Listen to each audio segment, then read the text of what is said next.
Hello friends, welcome back to my channel SRK drama explain. Friends, ये video मैं लोगों के एंटरटेनमेंट के लिए बनाती हूँ, so please watch full, share, subscribe and like this video. So friends, ये ड्रामा बहुत ही ज़्यादा इंटरेस्टिंग और अमेजिंग है, इसे देखना मत भूलिएगा। जिसमें दिखाया जाता है हमारी मेन लीड, जिसका नाम रंपा रहता है, वो अपनी डैड की कंपनी में अपनी डैड की जगह पर एग्जीक्यूटिव प्रोड्यूसर बनकर आती है फिल्म के लिए। यहाँ पर हर कोई उससे बहुत ज़्यादा डरता है क्योंकि वो मिजाज की बहुत ज़्यादा सख्त रहती है। यहाँ पर जो हमारी रंपा रहती है, उसके नाम की मीनिंग तो एंजल रहता है, लेकिन हर कोई उसकी रूडनेस की वजह से उसे डेवल बुलाते हैं। क्योंकि जो रंपा रहती है वो काम को लेकर बहुत ज़्यादा पॉसेसिव रहती है, लेकिन जब अगर वो देखती है कि काम में कोई फॉल्ट है तो वो अपने आप को रोक नहीं पाती है और बहुत ही ज़्यादा चिल्लाती है उन लोग पर।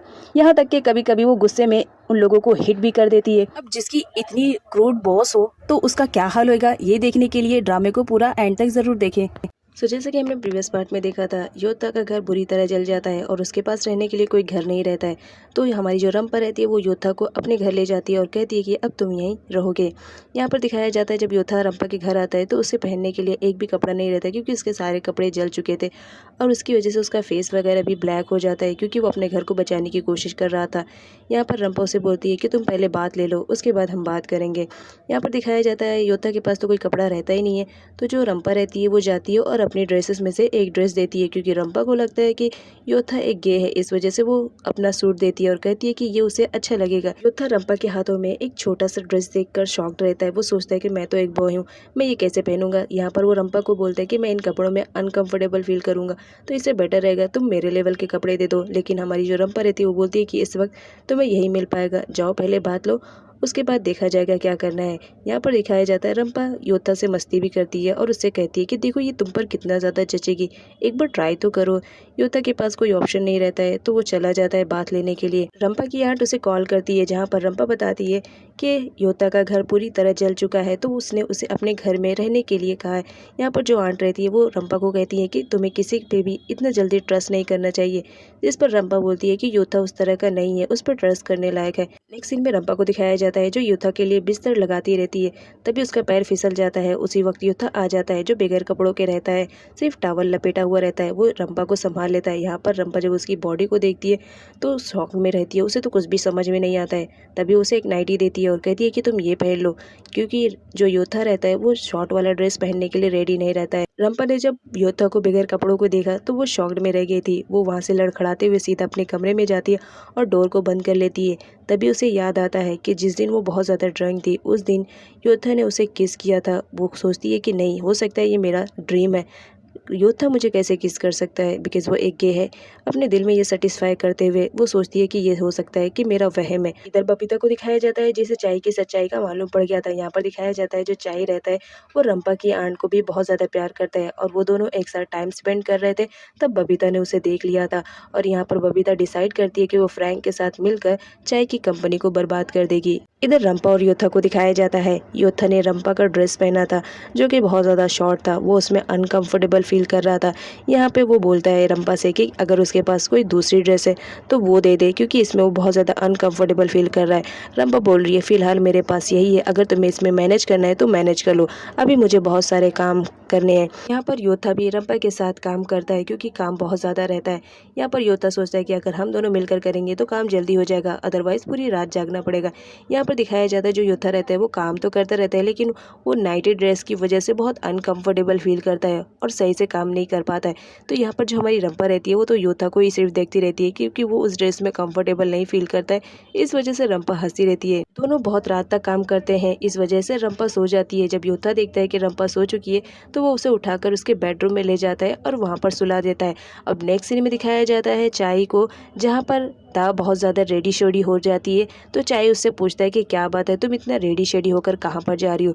जिस पर दा बताती है कि हमारी जो मूवी सक्सेसफुल हुई है इसकी वजह से रंपा ने एक छोटी सी पूजा रखी है, बस वहीं पर जा रही हूँ। इधर योद्धा को दिखाया जाता है जो मॉर्निंग में जल्दी उठ जाता है और रंपा के लिए ब्रेकफास्ट रेडी करता रहता है।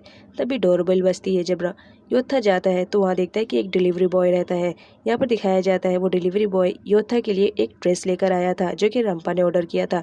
यहाँ पर रंपा को दिखाया जाता है वो जब मॉर्निंग में उठती है तो अपने सामने योद्धा को देखती है जो कि उसका ड्रेस पहना हुआ था और बहुत ही ज़्यादा उसमें हैंडसम लग रहा था, इतना ज़्यादा कि रंपा की नज़रें तो योद्धा से हट ही नहीं रही थी, वो तो बस उसी को देखे जा रही थी।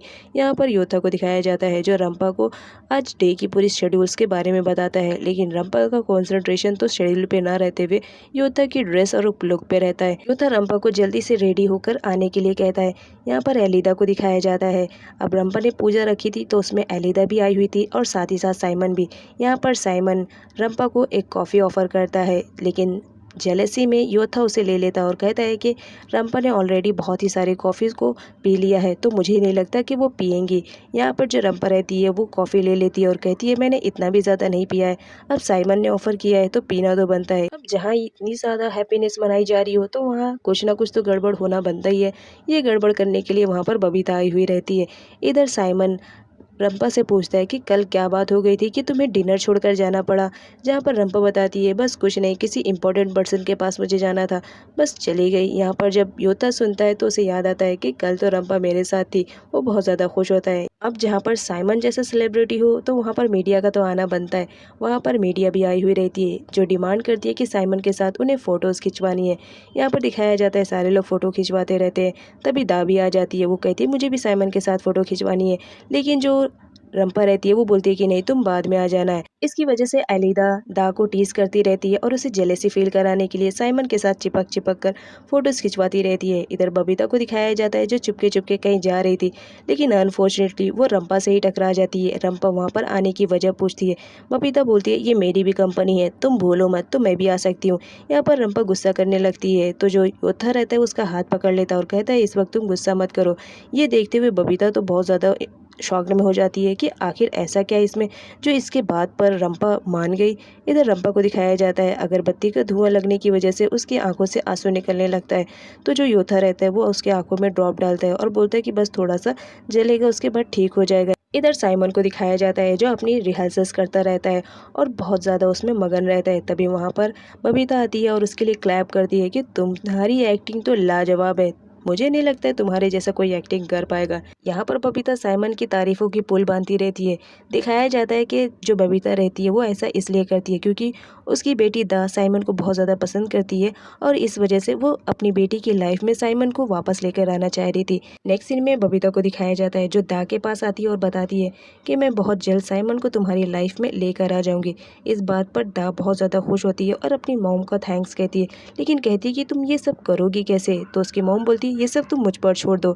नेक्स्ट सीन में हमारे साइमन को दिखाया जाता है जो अपनी रिहर्सल्स करता रहता है।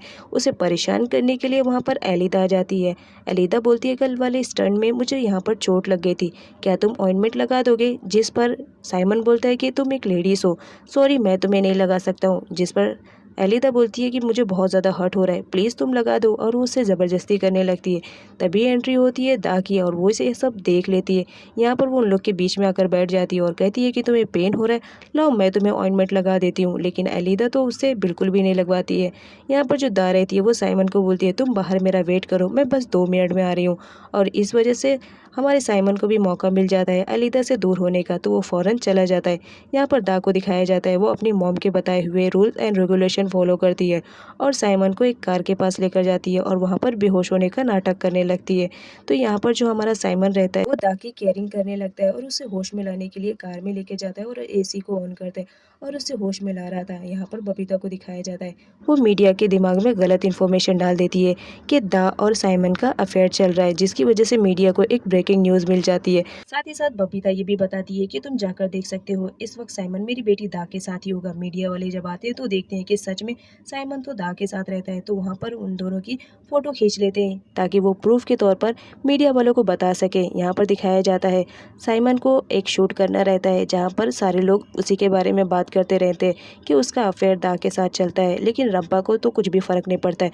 वो उन लोग पर चिल्लाती है और कहती है कि काम पर फोकस कर। यहाँ पर एलिदा और साइमन का शूट चल रहा था। था, जहाँ पर साइमन को एलिदा को कुछ गंडों से बचाना था और उसे एक किस सीन करना था। यहाँ पर जो साइमन रहता है वो चाहता है कि रंपा को जेलसी फील होए, तो वो जो किस सीन रहता है वो रियल किस करता है, क्योंकि वो देखना चाह रहा था कि मैं जब रियल किस करूंगा दा के साथ, क्या उस पर जो है रंपा रिएक्ट करेगी कि नहीं। लेकिन यहाँ पर तो रंपा कोई रिएक्ट नहीं करती है, लेकिन दा बहुत ज़्यादा रिएक्ट करती है और वो एलिदा पे बहुत ज़्यादा चिल्लाती है कि मेरे साइमन की फर्स्ट किस उसने ले ली है। अब इधर रंपा को दिखाया जाता है जो साइमन और एलिदा को किस करते हुए देखती है, तो पास्ट वाली किस उसे याद आती है, लेकिन वो सोचती है कि योथा मुझे कैसे किस कर सकता है, योथा तो एक ये है। वहम समझकर वो बातों को भुलाने की कोशिश करती है, लेकिन बार बार जब भी वो योथा को देखती है तो उसे किस वाली सीन याद आती है। इधर साइमन को दिखाया जाता है जो अपने दिमाग में अलग ही खिचड़ी पकाने लगता है। यहाँ पर वो सोचता है कि जिस वक्त मैं एलिदा को किस कर रहा था उस वक्त रंपा कुछ रिएक्ट कर रही थी, इसका मतलब वो मुझसे प्यार करने लगी है। यहाँ पर वो रंपा की फ़ोटो लेकर उससे बातें करता रहता है और कहता है कि देखना बहुत जल्द मैं तुम्हें हासिल कर लूँगा। आफ्टर ऑल मेरा भी नाम तो साइमन है और कितना बड़ा सेलिब्रिटी हूँ ये तो तुम्हें बताने की ज़रूरत नहीं है। यही सारी बातें सोचकर वो बहुत ज़्यादा खुश होते रहता है और मिरर के सामने प्रैक्टिस करने लगता है कि मैं कैसे रंपा को प्रपोज करूँगा। वो बोलता है कि एक ना एक दिन तो मैं प्रपोज कर दूंगा। अब यहाँ पर हमारे योद्धा को दिखाया जाता है जो कि सोता रहता है। तभी वहाँ पर रंपा आती है और उसे सोता हुआ देखती है, तो वो उसके करीब जाने लगती है क्योंकि वो बार बार उसी किस सीन को सोचती रहती है। तो यहाँ पर जो रंपा रहती है वो फाइनली यहाँ पर योद्धा को किस कर लेती है उस वक्त जब योद्धा सो रहा होता है। अब जब किस करती है रंपा तो योद्धा की आँख खुल जाती है और वो रंपा से पूछता है कि तुम क्या कर रही हो। रंपा पीछे हट जाती है और बोलती है कि कुछ नहीं, मैं तो बस ये कंफर्म कर रही थी क्या तुम सच में गे हो। जिस पर योद्धा बता देता है कि नहीं मैं एक गे नहीं हूँ, लेकिन रंपा बिलीव नहीं करती है और साथ ही साथ यहाँ पर रंपा के सामने उस दिन वाली भी किस सामने आ जाती है। तो योद्धा बोलता है कि अगर तुम्हें मालूम था कि मैंने तुम्हें किस किया है तो लो अब मैं तुम्हें सामने किस कर लेता हूँ। और योद्धा यहाँ पर रंपा को किस कर लेता है।